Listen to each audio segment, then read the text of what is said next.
On June 24th, 2026, the ground beneath northern Venezuela did something it had not done in over a century, and by the time it stopped, more than 2,000 people were dead. Thousands more were missing.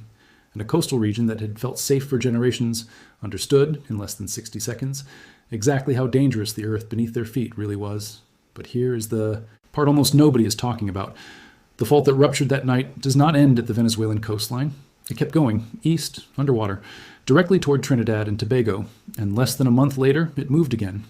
This is the story of one of the most dangerous fault systems in the Western Hemisphere, why it just woke up, and what seismologists believe could be coming next. To understand what happened, you have to understand where the Caribbean actually sits. Most people picture the Caribbean as a peaceful string of islands, postcards, resorts, and turquoise water. What they do not picture is that the entire region sits directly on top of a boundary between two massive tectonic plates, the Caribbean plate and the South American plate, grinding past each other at roughly 10 millimeters a year. That sounds slow. It is not slow. It is a boundary that has produced some of the deadliest earthquakes in the hemisphere's recorded history, and it has been quietly building pressure for decades. The structure responsible is called the Boconó San Sebastián El Pilar Fault System, and it is enormous. It stretches for more than 1,300 kilometers from the Venezuelan Andes in the west, along the northern coast past Caracas, out into the Caribbean Sea, and all the way east toward Trinidad. It is a right lateral strike slip system, which means the two sides of the fault are sliding horizontally past each other, similar in mechanism to California's San Andreas Fault, except this one runs directly beneath one of the most densely populated coastlines in South America. On the night of June 24th, that system let go. First came a magnitude 7.2 earthquake near the town of Yumare, west of Caracas. 39 seconds later, a second earthquake struck, magnitude 7.5, just 5 kilometers away. Scientists call this a doublet, two major earthquakes triggering each other in rapid succession. And it is one of the rarer and more dangerous patterns in seismology because the second shock often hits a population that is already reeling from the first. Both quakes were shallow, rupturing at depths of around 10 to 23 kilometers, which is exactly why the destruction was so severe. Shallow earthquakes lose far less energy on their way to the surface. The shaking arrives concentrated, violent, and fast. The results were devastating. Buildings collapsed across Caracas and along the coast. La Guaira State alone lost more than 250 structures. By the time search and rescue teams finished their grim work, the confirmed death toll had climbed past 2,000, with thousands more injured and tens of thousands displaced. International rescue teams, including search dogs from Switzerland, worked through the rubble for survivors, and some of the most heartbreaking accounts came from people who could hear loved ones calling out beneath collapsed buildings but could not reach them in time. Here is where the story usually ends in most news coverage. Venezuela was struck, the world reacted, aid was sent, and attention moved on.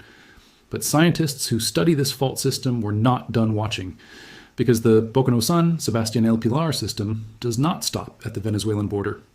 Research confirms that stress from this same boundary transfers eastward through the Los Bajos Fault and onto the Warm Springs Fault near Trinidad, forming one continuous connected boundary that runs the entire length of the Caribbean and South American plate margin. And on July 20th, 2026, just 26 days after Venezuela's catastrophe, the eastern end of that same system moved. A magnitude 5.4 earthquake struck the Caribbean Sea near Tobago at 5:45 in the morning, waking residents across the island. This time, there were no reported injuries, no collapsed buildings, no casualties.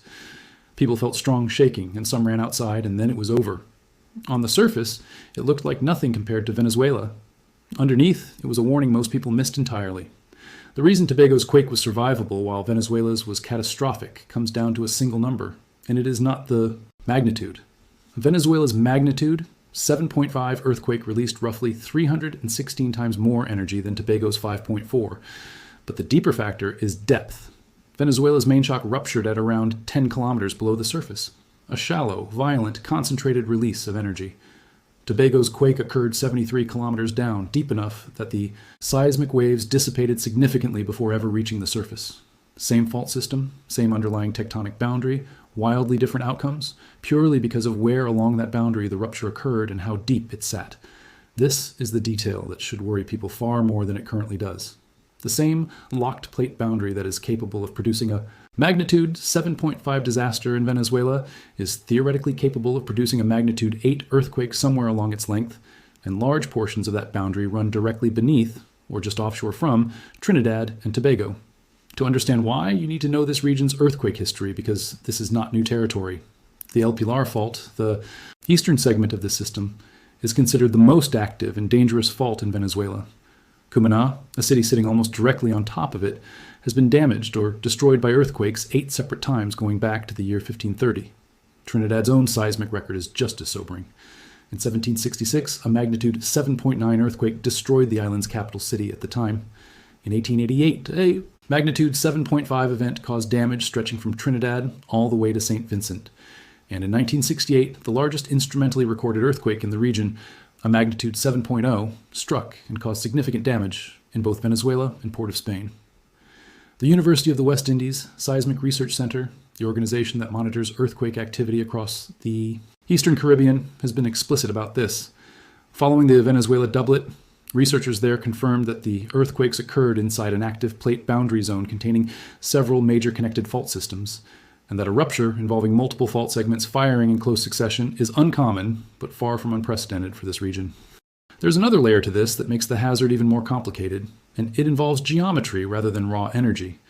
Near Cumaná, the El Pilar Fault actually splits into 2 separate strands, forming what geologists call a pull-apart basin, a low-lying depression where the crust is being stretched apart even as it slides horizontally.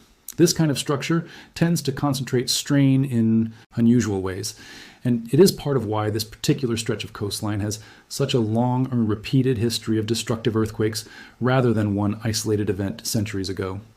A fault with this kind of complex internal structure does not behave like a single simple crack in the earth. It behaves more like a chain of connected segments, each one capable of rupturing on its own or of triggering its neighbor the way Venezuela's 2 earthquakes triggered each other in under a minute. That complexity is also why scientists are cautious about overconfident predictions. For years, some researchers debated how active the Trinidad extension of the El Pilar system really was, with certain studies concluding the evidence for an actively slipping strike slip. Zone directly beneath the island was weaker than assumed. But the broader plate boundary picture, the one confirmed by decades of GPS and geodetic measurements tracking the roughly 10 millimeter a year motion between the Caribbean and South American plates, is not in dispute. The plates are moving.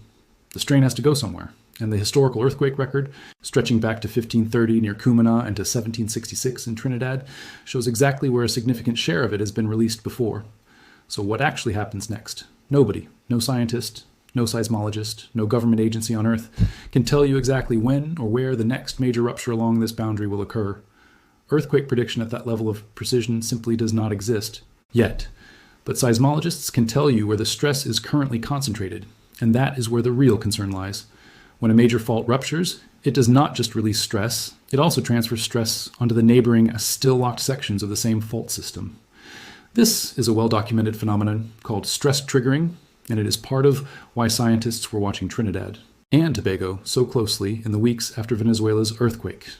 The Tobago quake on July the 20th is consistent with exactly this kind of stress redistribution, energy moving east along the boundary after the western segment ruptured violently in June.